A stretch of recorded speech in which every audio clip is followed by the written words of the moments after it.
हमारे इस YouTube channel के सेगमेंट फास्ट न्यूज में आप तमाम का इस्तकबाल है। इस वीडियो में आप देख सकते हैं कम मिनटों में बहुत ज्यादा खबरें।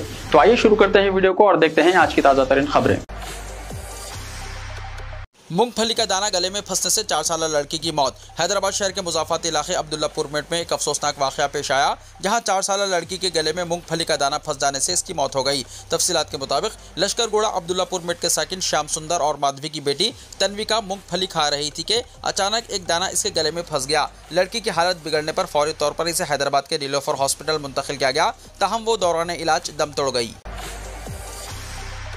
मिस वर्ल्ड मुकाबले, चीफ मिनिस्टर तेलंगाना ने लिया तैयारियों का जायजा। मिस वर्ल्ड 2025 के मुकाबलों के इंतजाम पर आला हुक्काम के साथ चीफ मिनिस्टर तेलंगाना रेवंत रेड्डी ने जायजा इजलास मुनक्किद किया। हुक्काम ने चीफ मिनिस्टर को इस वक्त जारी तैयारियों की तफसीलात से आगाह किया, जो कि मुकाबले 10 मई से शुरू होने जा रहे हैं। रेवंत रेड्डी ने हिदायत दी है कि मेहमानों और मुकाबले में हिस्सा लेने वालों को किसी भी किस्म की तकलीफ ना हो। उन्होंने कहा कि एयरपोर्ट, होटलों और तारीखी इमारतों के मुकामात पर सख्त सिक्योरिटी होनी चाहिए। चीफ मिनिस्टर ने यह भी मशवरा दिया कि मेहमानों को सयाहती मुकामात की सैर का मौका फराहम करने के लिए मुनासिब इंतजाम किए जाएँ। इसके अलावा उन्होंने शहर की खूबसूरती के कामों को जल्द मुकम्मल करने के अहकाम भी जारी किए। लाइसेंस की इजराई और गाड़ियों के रजिस्ट्रेशन के लिए सारथी पोर्टल का आज आगाज। रियासती वजीर ट्रांसपोर्ट पूनम प्रभाकर ने ऐलान किया है कि महकमे ट्रांसपोर्ट ड्राइविंग लाइसेंस की इजराई और गाड़ियों के रजिस्ट्रेशन के लिए 4 शंबे को सारथी पोर्टल का आगाज किया जाएगा। यह आगाज 9 मार्च को चीफ मिनिस्टर रेवंत रेड्डी के हाथों होने वाला था, लेकिन MLC इंतखाबात के ज़ाब्ता अखलाक की वजह से मुलतवी कर दिया गया। सारथी स्कीम के तहत मौजूदा वाहन पोर्टल के साथ मरबूत दरख्वास्त दहिंदगान driving licence, permit, fitness certificate, conductor और ड्राइविंग स्कूल लाइसेंस के लिए दरख्वास्त देने के साथ इन्हें यहाँ से हासिल भी किया जा सकता है। फीस ऑनलाइन अदा करनी होगी। नए निज़ाम में गाड़ियों के रजिस्ट्रेशन, परमिट जारी करने, टैक्स आयद करने और निफास के कामों का भी इहाता किया गया है। सोशल मीडिया पर फौज के नाम पर अतियात की वसूली, धोखेबाजों से चौकस रहने तेलंगाना पुलिस का मशवरा। बस धोखेबाजों की जानिब से सोशल मीडिया पर आर्मी की जदीद कारी के नाम पर अतियात तलब किए जा रहे हैं। तेलंगाना पुलिस ने इस तरह के धोखेबाजों से शहरियों को चौकस रहने का मशवरा दिया। तेलंगाना पुलिस ने अपने ट्विटर पैगाम में कहा कि बाज़ धोखेबाजों ने सैनिक वेलफेयर फंड्स डोनेशन के नाम से एक वेबसाइट बनाई है और WhatsApp, Telegram, Facebook link share करते हुए अतियात के नाम पर रकम वसूल कर रहे हैं। वो आवाम की हुब्बुल वतनी का फायदा उठाते हुए इस तरह के पैगाम रवाना करते हुए धोखा दे रहे हैं। तेलंगाना पुलिस ने इस सिलसिले में पैगाम जारी करते हुए कहा कि अवाम इस तरह के धोखे में ना आए और अगर ऐसी कोई इत्तला मिले तो पुलिस को इत्तला दी जाए। इस तरह के पैगाम फॉरवर्ड ना किए जाएं। तेलंगाना पुलिस ने वाज़ेह किया है कि आर्मी के लिए अतियात से मुताल्लिक़ ये पैगाम सरासर झूठा है। हिंदुस्तानी फौज के लिए किसी भी तरह के अतियात वसूल नहीं किए जा रहे हैं। तेलंगाना में आधार कार्ड की तरह भूतधार कार्ड, वजीर BC वेलफेयर पूनम प्रभाकर का इंकशाफ। वजीर BC वेलफेयर पूनम प्रभाकर ने कहा है कि तेलंगाना में आधार कार्ड की तरह पर भूतधार कार्ड मुतारिफ किया जा रहा है। उन्होंने कहा कि हर फर्द के अराजी का मुकम्मल तहफ़्फ़ुज़ करने के लिए भूतधार कार्ड दिया जाएगा। भूतधार कार्ड की इत्तलात सोशल मीडिया प्लेटफॉर्म एक्स पर देते हुए वजीर मौसूफ ने कहा कि पेशरू हुकूमत की जानिब से मुतारिफ करदा धरानी पोर्टल की वजह से रियासत भर में अराजी से मुताल्लिक़ लाखों मसाइल और तनाज़ात पैदा हो गए हैं। कांग्रेस पार्टी ने बहैसियत अपोजिशन जमात अपने इंतखाबी मंशूर में धरानी पोर्टल को ख़त्म करते हुए अराजी तनाज़ात को हल करने के लिए एक जामे पोर्टल मुतारिफ करने का वादा किया था। इस वादे के मुताबिक कांग्रेस हुकूमत ने इख्तिदार में आने के फौरी बाद धरानी पोर्टल को ख़त्म कर दिया और इसमें पाए जाने वाले नक़ाइस और खामियों की निशानदही करते हुए किसानों, किसान तंजीमों के कायदीन और दानिश्वरों की राय हासिल की गई और भू भारती पोर्टल को तैयार किया गया। इस सिलसिले में हुकूमत ने असम्बली में भू भारती कानून को भी मंजूर किया है। उन्होंने कहा कि भू भारती के फ़वाइद से आवाम को वाकिफ़ करवाने के लिए रियासत के तमाम मंडलों में शऊर बेदारी प्रोग्राम मुनक्किद किया जा रहा है। उन्होंने कहा कि अराजी तनाज़ात इतने बढ़ गए हैं कि इसके लिए कत्ल भी अब मामूल बन गया है। इस तरह के तनाज़ात को मुकम्मल तौर पर ख़त्म करने के लिए भू भारती कानून को मुतारिफ किया गया है। RTC मुलाजिमीन की 6 मई को आधी रात से हड़ताल। Telangana state road transport corporation के मुलाजिमीन ने अपने देरीना हल तलब मसाइल की 101 का मुतालबा करते हुए 6 मई की आधी रात से गैर मुअय्यना मुद्दत की हड़ताल का फैसला किया है। ज़राए ने बताया कि RTC मुलाजिमीन ने अपने मसाइल की 101 के लिए 27 जनवरी को हड़ताल की नोटिस इंतजामिया, लेबर कमिश्नर और हुकूमत को भी हवाले की थी और इन्हें कुछ वक्त भी दिया था। इस दौरान हुकूमत और इंतजामिया की जानिब से मुस्बित रद्दअमल न आने पर मुलाजिमीन ने 6 मई की आधी रात से बसों को बंद करते हुए हड़ताल पर जाने का फैसला किया है। इस दौरान मुलाजिमीन की JAC ने 7 मई को दीगर मुलाजिमीन की तंजीमों और वर्कर्स यूनियनों से भी इनकी हड़ताल की तायद के लिए आगे आने की अपील की है। इंदिरम्मा हाउसिंग स्कीम 400 से 600 मुरब्बा फीट के अंदर ही मकान तामीर करने की शर्त, इस्तिफादा को नंदगान में उलझन। तेलंगाना हुकूमत ने इंदिरम्मा हाउसिंग स्कीम के तहत मकानात की तामीर के लिए 400 से 600 मुरब्बा फीट के दरमियान ही तामीर करने की शर्त आयद की है, जिसकी वजह से कई इस्तिफादा को नंदगान उलझन में मुब्तला हो गए हैं। इस स्कीम के तहत पहले किस्त में रियासत भर में 10,122 मकानों की मंजूरी दी गई। इनमें से 2,830 इस्तिफादा को नंदगान ने बुनियादों की तामीर मुकम्मल कर ली है। तहम हुक्काम ने दरियाफ्त किया कि तकरीबन 280 से ज़ायद इस्तिफादा को नंदगान ने 600 मुरब्बा फीट से ज्यादा रकबे पर मकान तामीर शुरू कर दिया है, जिस पर पहले किस्त के तहत 1 लाख रुपए की रकम जारी करने से इनकार कर दिया गया। हुक्काम ने साफ तौर पर कहा है कि अगर इस्तिफादा कुरंदगान हुकूमत की मुकर्ररा शराइत के मुताबिक बुनियादों में तब्दीली करेंगे तभी बिल जारी किया जाएगा। इब्तिदाई तौर पर हुकूमत ने वाज़ेह किया था कि जिनके पास ज़ाती ज़मीन हो वो अपनी पसंद के रकबे में मकान तामीर कर सकते हैं और तामीर के लिए 5 लाख रुपए माली इमदाद दी जाएगी। इसके अलावा मॉडल हाउस भी इस्तिफादा कुरंदगान के लिए रखे गए थे और कहा गया था कि कोई सख्त शराइत नहीं होंगे, लेकिन अब हुक्काम मुसलसल जोर दे रहे हैं कि मकानात सिर्फ 400 से 600 मुरब्बा फीट के दरमियान तामीर किए जाएं। इस्तिफादा कुरंदगान का कहना है कि वो हुकूमत की माली इमदाद के अलावा अपनी जेब से भी इजाफी अखराजात बर्दाश्त कर रहे हैं, लिहाजा अब नई शराइत आयद करना इनके लिए मुश्किल पैदा कर रहा है। आज़मीन हज का दूसरा काफिला आज होगा रवाना। रियासती हज कमेटी की जानिब से आज़मीन हज का दूसरा काफिला 30 अप्रैल चारशंबे को रवाना होगा। सदर नशीन हज कमेटी मौलाना डॉक्टर अफजल बियाबानी खुसरो पाशा ने बताया कि पहला काफिला मदीना मुनव्वरा पहुंच गया है। दूसरा काफिला की सऊदी एयरलाइन की फ्लाइट चारशंबे को सुबह 3:55 को रवाना होगी। हज हाउस में 11 बजे दिन झंडी दिखाकर काफिले को रवाना किया जाएगा। आज रात 9 बजे बत्तीगुल एहतिजाज बैरिस्टर ओवैसी की अपील। बैरिस्टर असदुद्दीन ओवैसी सदर कुल हिंद मजलिस इत्तेहादुल मुस्लिमीन व रुकन पार्लियामेंट हैदराबाद ने मुल्क के तमाम इंसाफ पसंद शहरियों बिलखुसूस आम्मतुल मुस्लिमीन से दर्दमंदाना अपील की है कि कुल हिंद मुस्लिम पर्सनल लॉ बोर्ड ने वक्फ तरमीमी कानून 2025 के खिलाफ जो अवामी एहतिजाज शुरू किया है इसको कामयाब करें। बैरिस्टर असदुद्दीन ओवैसी एमपी सदर मजलिस ने आज पार्टी के सदर दफ्तर दारुस्सलाम में सहाफ़ियों से बातचीत करते हुए कहा कि कुल हिंद मुस्लिम पर्सनल लॉ बोर्ड के अवामी एहतिजाज के प्रोग्राम के तहत चारशंबा 30 अप्रैल को 9 बजे रात 15 मिनट के लिए बत्तीगुल यानी लाइट बंद रखें ताकि वज़ीर-ए-आज़म नरेंद्र मोदी को पैगाम दिया जा सके कि उन्होंने जो वक्फ तरमीमी कानून बनाया है वो हमारे मुल्क के आइन के आर्टिकल 14, 15, 25, 26 की सरी खिलाफ वर्जी करता है।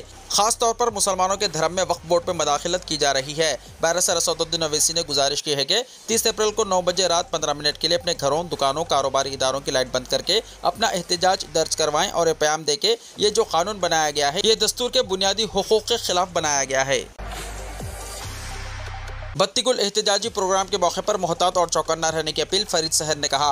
जनाब सैयद फरीद अहमद कादरी अल गिलानी उर्फ फरीद सहर मौज़िफ गजेटेड हेड मास्टर और मंडल एजुकेशनल ऑफिसर ने अपने एक बयान में all India Muslim personal law की अपील पर के वक्फ तरमीमी बिल की मंजूरी के खिलाफ सदा एहतिजाज बुलंद करने के मकसद से चारशंबा 30 अप्रैल को रात 9 बजे 15 मिनट के लिए अपने घरों, दुकानात और इदारों में बत्ती यानी बरक़ी लाइट को बंद कर दें। मुकम्मल तायद करते हुए कहा कि ऐसा पुरअमन एहतिजाज आज वक्त की अहम ज़रूरत है। इस पर बेशक सारे मुल्क में तमाम मुसलमानों के हम ख्याल सेकुलर गैर मुस्लिम भाइयों को भी लब्बैक कहते हुए अमल करना चाहिए, क्योंकि वक्फ तरमीमी बिल सिर्फ हमारे लिए ही नहीं बल्कि आइंदा दूसरी अक़लियतों के लिए भी सुमे कातिल बन सकता है। जनाब फरीद सहर ने बरादरान वतन से ये गुजारिश की है कि इस एहतिजाजी प्रोग्राम बत्तीगुल के दौरान हम अपने मकानात, दुकानात और इदारों में मोहतात, चौकस और सख्त चौकन्ना रहें, क्योंकि चोर, उचक्के और गैर समाजी अनासिर अंधेरा का फ़ायदा उठाकर चोरी, सरका या कुछ और गलत हरकत भी कर सकते हैं। जनाब फरीद सहर ने रियासती चीफ मिनिस्टर से भी गुजारिश की है कि वो रियासत भर में महकमे पुलिस के आला ओहदेदारों के लिए अहकाम जारी करें कि इस दौरान अमन व ज़ब्त की सूरत हाल पर कड़ी और गहरी नज़र रखें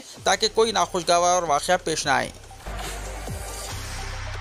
हैदराबाद के पुराने शहर में ईडी के छापे की तफसीलात जारी। इन्फोर्समेंट डायरेक्टोरेट यानी ईडी हैदराबाद ने 28 अप्रैल पीर को मनी लॉन्ड्रिंग एक्ट 2002 के तहत जारी तहकीकात के सिलसिले में शहर के 5 मुकामात पर छापे मारे थे। ये छापे मोहतरमा कदीर उन्नीसा, मोहम्मद मुनव्वर खान, मोहम्मद लतीफ़ शरफुन, मोहम्मद अख्तर शरफुन और मोहम्मद शुकूर की रिहाइशगाहों और फार्म हाउसेस पर मारे गए हैं। ईडी ने एक बयान जारी करते हुए बताया कि ये कार्रवाइयाँ सरकारी ज़मीन को ज़ाती मफाद के लिए गैर कानूनी तौर पर मुंतकिल करने से मुताल्लिक़ केस की तहकीकात के तहत की गई। छापों के दौरान कई अहम दस्तावेज़ात, 23 लाख रुपये नकद रकम, 12,000 UAE दरहम यानी गैर मुल्की करेंसी और 45 पुरानी और इस्तेमाल शुदा गाड़ियाँ जिनमें कई विंटेज कारें भी शामिल हैं जब्त की गई। इस केस की तहकीकात जारी है।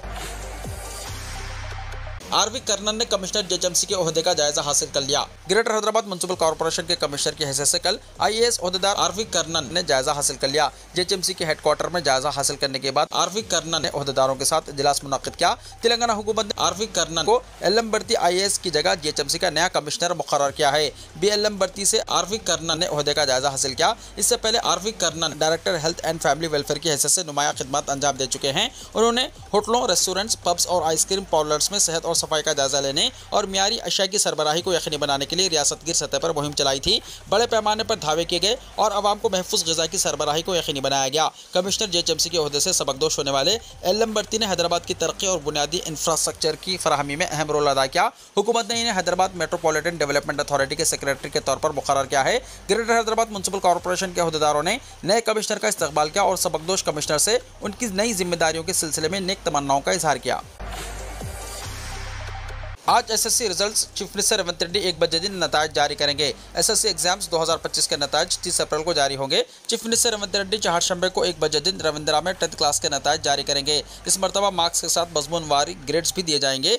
नए सिस्टम के जरिए मार्क्स मेमो जारी करने का फैसला किया गया है। वाज़ेह रहे कि 21 मार्च से 4 अप्रैल तक रियासत में 10th क्लास के एग्जाम्स मुनक्किद हुए। 5,09,043 उम्मीदवारों ने एग्जाम लिखा, जिसमें 2,58,895 लड़के और 2,50,508 लड़कियां शामिल हैं। तलबा और तालिबात रिजल्ट्स इन वेबसाइट्स पर देख सकते हैं। results.bsctelangana.org, results.bsc.telangana.gov.in, bsc.telangana.gov.in।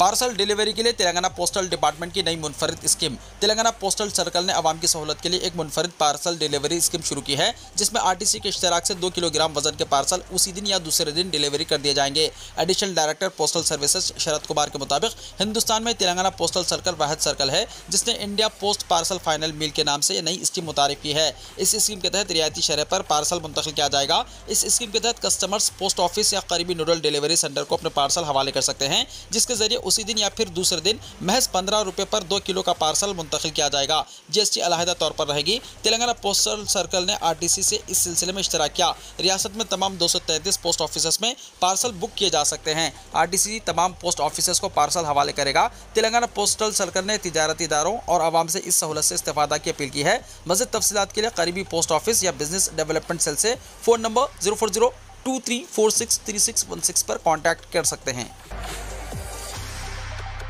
तेलंगाना में मौसम के खुश्क रहने का इम्कान। हैदराबाद के महकमे मौसमियात ने पेशन गोई की है कि रियासत तेलंगाना में आइंदा 2 दिनों तक खुश्क मौसम बरकरार रहने का इम्कान है, जबकि 1 मई से 5 मई के दरमियान बाज़ इलाकों में हल्की से दरमियानी बारिश मुतवक्को है। अजला, आदिलाबाद, जगत्याल, जोगलम्बा, गदवाल, कामारेड्डी, आसिफाबाद, महबूबनगर, मंचरियाल, निर्मल, निज़ामाबाद और राजन्ना सिरसिल्ला में दर्जा हरारत 41 से 44 डिग्री सेल्सियस तक पहुँचने का इम्कान है। दीगर अजला में आज़म तरीन दर्जा हरारत 36 से 40 डिग्री सेल्सियस रहने का इम्कान है। राजन्ना सिरसिल्ला जिले में शदीद गर्मी के पेश नज़र सुबह 10 बजे से शाम 4 बजे तक गैर ज़रूरी तौर पर बाहर ना निकलने का मशवरा दिया गया है।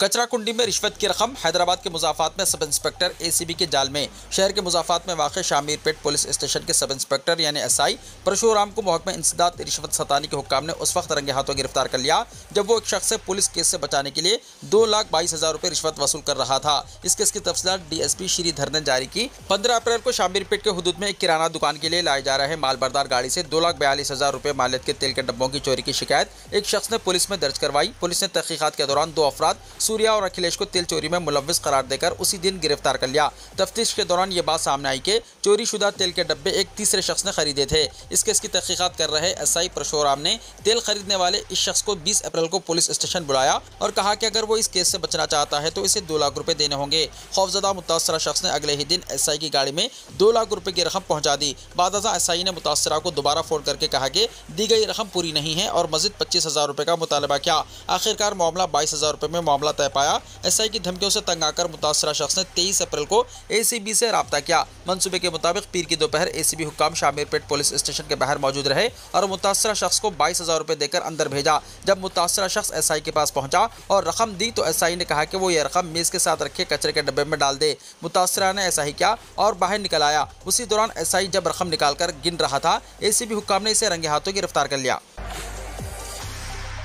मदर डेयरी ने दूध की कीमत में 2 रुपये का क्या इजाफा। महंगाई के महाज पर आम आदमी को बड़ा झटका लगा है। मदर डेयरी ने दूध की कीमत में इजाफा कर दिया है। अब सार्फिन को मौजूदा शरह से 2 रुपये फी लीटर इजाफी अदा करने होंगे। नई कीमतों का इतलाक आज चारशंबे से होगा। नई कीमतें दिल्ली एनसीआर समेत मुल्क भर की तमाम रियासतों के लिए लागू होंगी। मदर डेयरी दिल्ली एनसीआर में रोजाना तकरीबन 35 लाख लीटर दूध फरोख्त करती है। कंपनी का कहना है कि कीमतें इसलिए बढ़ी हैं क्योंकि किसानों से दूध की खरीदारी की कीमत में 4 से 5 रुपये इजाफा हुआ है। इसकी बड़ी वजह मुल्क भर में गर्मियों का मौसम जल्द शुरू होना और कई रियासतों में जारी हीट वेव है, जिसकी वजह से जानवरों के दूध की पैदावार में कमी आई है। डबल टोन दूध की कीमत 49 रुपए से बढ़कर 51 रुपए फी लीटर और गाय के दूध की कीमत 57 रुपए से बढ़कर 59 रुपए फी लीटर हो गई। बगैर पैक शुदा टोन दूध की कीमत 54 रुपए से बढ़कर 56 रुपए फी लीटर हो गई। टोन दूध पाउच की कीमत 56 रुपए से बढ़कर 57 रुपए फी लीटर हो गई। फुल क्रीम दूध पाउच की कीमत 68 रुपए से बढ़कर 69 रुपए फी लीटर हो गई।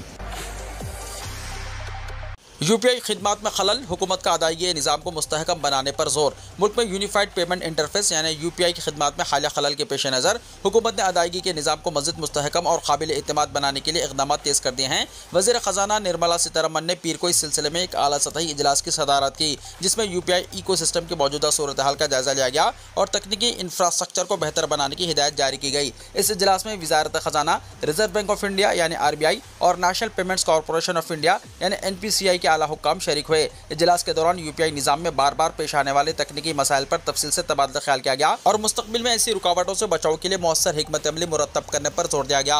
सरकारी इदाद व शुमार के मुताबिक मार्च और अप्रैल 2025 के दौरान 3 मरतबा मुल्कगीर सतह पर यूपीआई खिदमात मुतासर हुई, जिसकी वजह से लाखों सारिफिन को माली लेन देन में शदीद दिक्कत का सामना करना पड़ा। इन वाक़यात ने न सिर्फ निज़ाम की कमजोरियों को नुमाया किया, बल्कि इसकी रियल टाइम निगरानी और साइबर तहफ़्फ़ुज़ को मजबूत बनाने की ज़रूरत को भी उजागर किया। वज़ीर ख़जाना ने इदारों को हिदायत दी है कि वो अदायगी के निज़ाम की पायदारी, साइबर सिक्योरिटी फ्रेमवर्क की मजबूती और तकनीकी खामियों के फौरी इजाले को तरजीही बुनियादों पर यकीनी बनाएं। हालिया रिपोर्ट के मुताबिक मुल्क भर में यूपीआई सारिफिन की तादाद 45 करोड़ से तजावुज़ कर चुकी है, जबकि माली साल 2024-25 में यूपीआई के जरिए मजमूई लेन देन का हजम 261 लाख करोड़ रुपए रहा, जो पिछले बरस के मुकाबले में 30% ज़्यादा है।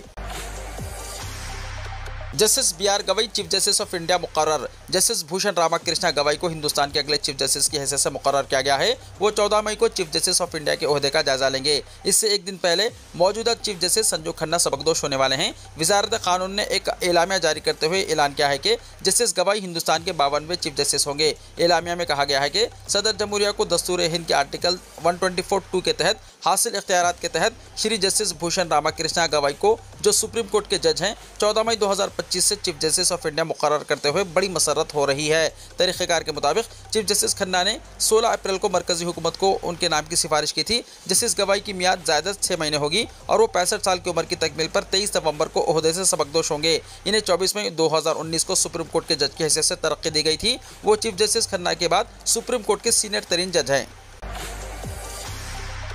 पहलगाम हमले का जवाब देने फोर्सेस को मुकम्मल आज़ादी, मोदी ने कहा। वज़ीर आज़म नरेंद्र मोदी ने गुज़िश्ता मंगल को जनूबी कश्मीर के पहलगाम में पेश आए दहशतगर्दाना हमले का जवाब देने के लिए फोर्सेस को मुकम्मल आज़ादी दे दी है। वो अपने जवाब के लिए तरीक़ा, वक्त और निशाने का फैसला कर सकते हैं। वज़ीर आज़म ने मंगल को वज़ीर दिफा राजनाथ सिंह, कौमी सलामती मुशीर अजित डोवल, CDS अनिल चौहान और मुस्लिह अफवाज के तीनों शोबों के सरबराहान के साथ आला सतह के इजलास की सदारत की। गुज़िश्ता रोज़ राजनाथ सिंह ने दिल्ली में वज़ीर आज़म मोदी से मुलाकात की और इन्हें जम्मू एंड कश्मीर में सिक्योरिटी की बाबत और पहलगाम हमले के बाद मिलिट्री की तैयारी के ताल्लुक से ब्रीफिंग दी। 40 मिनट की ये मीटिंग पाकिस्तान आर्मी की तरफ से लाइन ऑफ कंट्रोल यानी LOC के पास कई हिंदुस्तानी चौकियों पर गोलाबारी की और लगातार 4 रोज़ फायरबंदी मुआहदे की खिलाफवर्जी की। इस तनाजुर में वज़ीर दिफा ने वज़ीर आज़म से मुलाकात करते हुए इन्हें ब्रीफिंग दी। वज़ीर आज़म मोदी एक रोज़ पहले ही बिहार के एक इवेंट से खिताब में वाज़ेह कर चुके थे कि दहशतगर्दों को सख्त तरीन सज़ा का अज़्म कर लिया गया। चुनांचे वज़ीर आज़म मोदी का आला सतही की मीटिंग की सदारत करना अहमियत का हामिल है।